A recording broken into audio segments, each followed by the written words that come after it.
Para a nossa mensagem de hoje, acho que vale a pena que nós tenhamos bastante claro como era a estrutura social e religiosa do povo do tempo de Jesus. Fazendo isso, depois junto com esse quadro, nós vamos situar dentro dele João, que foi depois chamado Batista, filho de Isabel e Zacarias, portanto primo de Jesus, e essa cena que foi descrita no capítulo 3 de Mateus.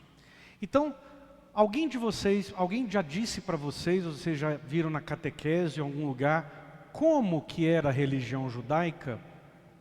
A religião judaica nasce lá com o início do sacrifício que não se consuma de Isaac, que seria o filho de Abraão, e aí ele não sacrifica, Isaac é salvo, então ele toma o nome de Israel. Então nasce o povo de Israel.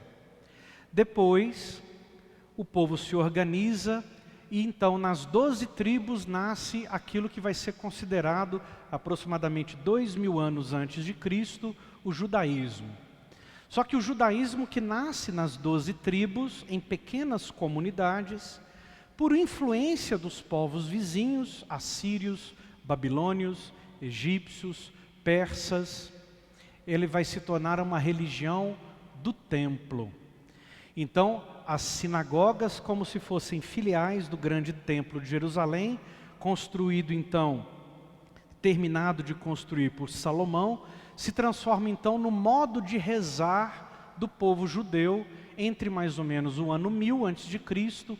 e perdura até o tempo de Jesus. Então, no tempo de Jesus, ele, sua mãe Maria, José, seus parentes e todo mundo tinha no templo de Jerusalém, onde era guardada a Arca da Aliança, que Moisés recebe no Monte Sinai, o centro da sua religião. Então a religião do judeu era a religião de piedade, de rezar os salmos que nós rezamos hoje, e de fazer sacrifícios a Deus. Então era como as religiões antigas, também do Antigo Oriente e até mesmo da América indígena, oferecer um sacrifício para que Deus possa ouvir sua prece. Por isso que a gente vai ver na narrativa do batismo de Jesus, aliás, na narrativa da apresentação de Jesus no templo e tantas outras, que o povo ia para o templo oferecer um par de rolinhas, uns pombinhos, e quem era muito rico oferecia um cordeiro.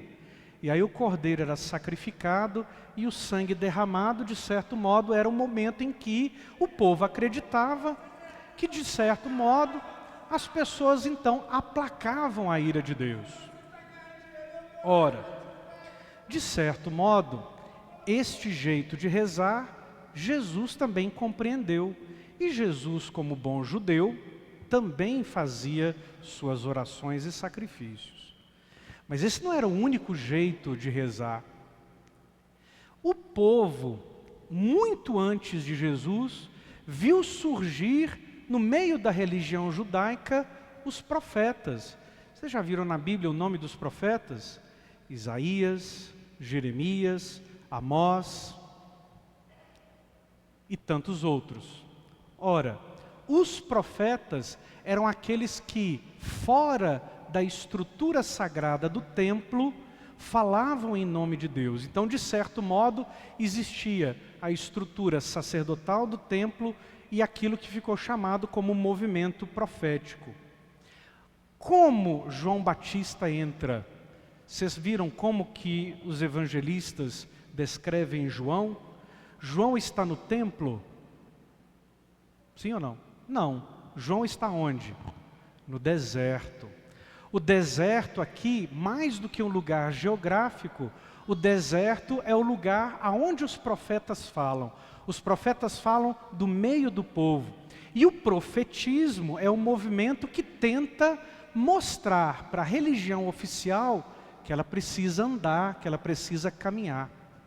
Então, a partir desta ideia, nós vamos entender, portanto, por que João se dirige a este grupo de pessoas de modo tão forte. Porque a religião do templo havia se corrompido. Fariseus, saduceus, mestres da lei, o sinédrio, que, quando você lê os evangelhos, são os grupos que fazem o que com Jesus? Confrontam Jesus, não é? E no final, na narrativa da paixão de Jesus, quem vai condenar Jesus?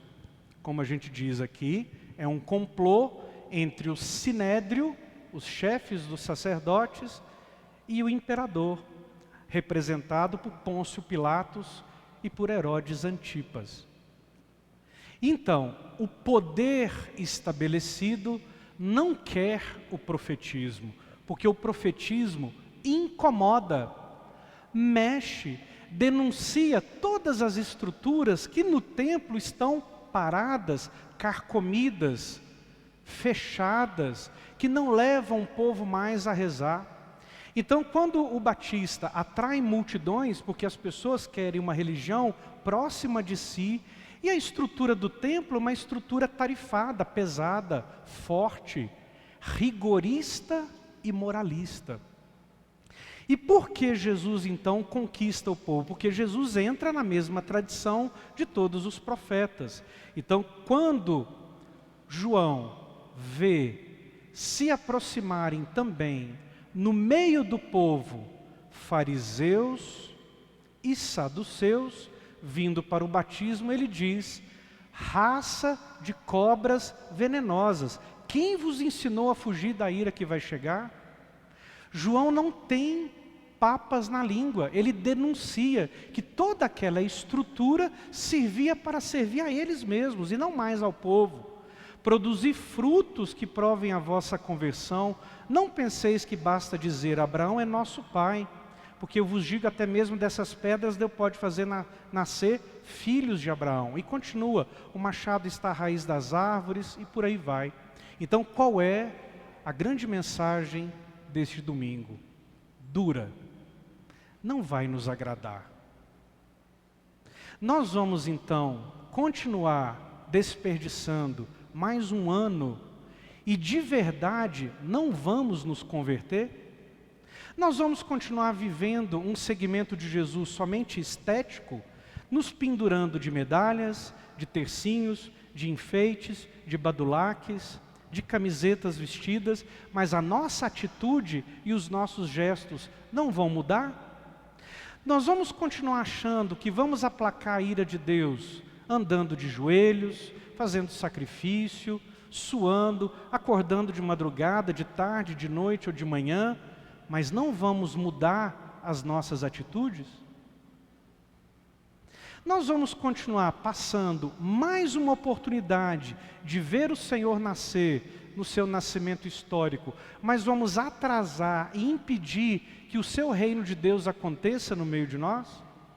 Nós vamos continuar sendo cristãos, e no caso, posso dizer católicos, mas também o nosso senso comum diz que se pode falar também de outras tantas igrejas cristãs. Continuaremos hipócritas, falando tanto de Deus, mas um mundo lotado ainda de violência, de injustiça, de desigualdade, de coisa ruim. Nós vamos continuar matando e odiando em nome de Deus? Nós vamos continuar batendo palma para estruturas que são essencialmente estruturas injustas e que separam as pessoas? E depois vamos chegar no Natal com a carinha toda lavada e desejar Feliz Natal, cantar Noite Feliz, e depois no dia seguinte, empanturrados de comida, a gente vai ver que a vida vai continuar do mesmo jeito. Nós vamos continuar nos distraindo com todos os barulhos que são provocados em cima de nós, para que distraia a nossa consciência crítica, distraia nossas emoções e impeça a nossa conversão. Então, outro elemento fundamental para a liturgia desse domingo é o lugar de onde João Batista vem. Ele vem do deserto. Deserto aqui é lugar geográfico, porque a terra onde Jesus nasceu é deserto. Mas deserto aqui também é um momento em que eu vou me silenciar, afastar-se da gritaria, da multidão, da falazada, da distração e vou então preencher-me de sentido, de espiritualidade, porque os verdadeiros profetas não se distraem com a correria e não gritam à toa, só gritam quando é preciso gritar. Os meninos me lembravam que tem aqui uma questão de tradução, que algumas Bíblias, o trecho que quando fala de Isaías, usa voz que clama no deserto. O verbo em grego é bonan, é isso? Bonos, mas bonos é gritar, e é gritar de verdade, por quê? Quando você silencia o coração, quando o seu espírito crítico se agudiça, quando sua cabeça não se distrai mais com tudo que tem, você fica indignado de verdade. E o grito é a arma dos indignados. Não é o grito histérico, né? Tem muita gente que grita histérico aí, né? Tem padre, pastor, tem evangelizador gritando demais, toda hora. Uma live atrás da outra, grita, grita, grita, grita, xinga, reclama, fala. Não é desse grito que depende a garganta. É o grito que fala uma palavra que desconstrói, mobiliza e que afronta poderes estabelecidos que não são da justiça do reino. Portanto, o convite hoje, chegando na metade do tempo do Advento, a poucos dias do Natal, é: nós queremos e vamos de verdade mudar de vida? Nós vamos fazer um esforço que vem da nossa liberdade, da nossa vontade, para mexer em estruturas caducas que estão aqui, e de situações e de estruturas emocionais que não mais servem para quem de verdade quer ser seguidor de Jesus? Ou nós vamos ficar encantados, né, com o canto das sereias, aí, como diz a mitologia grega, o canto da sereia do sistema de produção, de consumo, que nos distrai com bastante coisa boa, com bastante coisa gostosa, com muita coisa confortável. Isso tudo anestesia nossas consciências e principalmente divide o nosso povo, que a grande estratégia do verdadeiro poder é dividir a gente. Porque na verdade, a tradução grega da palavra diabo é divisor. É divisor.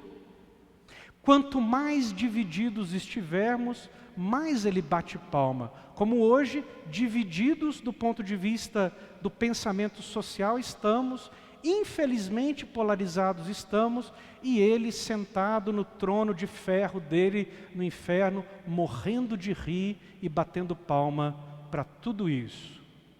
E quanto mais divididos estamos, quanto menos capacidade temos de fazer deserto e silêncio no coração, ou seja, menos espiritualidade, menos nós vamos mexer nas estruturas que estão aí a favor dele, do serviço do diabo, não de Deus. Do serviço que traz morte, destruição da natureza, ricos cada vez mais ricos e uma quantidade de pobres cada vez mais pobres, e uma infinidade de outras situações que infelizmente a gente nem dá conta de pensar, porque nós não gostamos do deserto e nós sempre achamos João Batista um sujeito excêntrico, como eles achavam lá, roupinha diferente, ele é um cara meio excêntrico, né? Enquanto isso, no templo, com vestes majestosas, somos anestesiados por uma religião que aliena. Infelizmente, às vezes, a religião sim, como diziam filósofos de tradição humanista antes do século XX, dizia, infelizmente a religião pode sim alienar muito, tirar muita gente do espaço crítico. Mas essa não é a religião de Jesus. Ele mesmo foi extremamente forte e incisivo, e como João, denunciou todas as estruturas do templo e todas as estruturas injustas do seu tempo, inclusive dialogando com todo mundo, com pobres, com ricos, com gente da periferia, gente da cidade, porque isso é que a gente tem que fazer, escutar, dialogar e fazer silêncio. e depois de experimentar o gosto do silêncio do deserto, ser um fiel seguidor de Jesus. Ele está com a pá na mão, ele vai limpar a sua eira e recolher seu trigo no celeiro, mas a palha ele a queimará no fogo que não se apaga.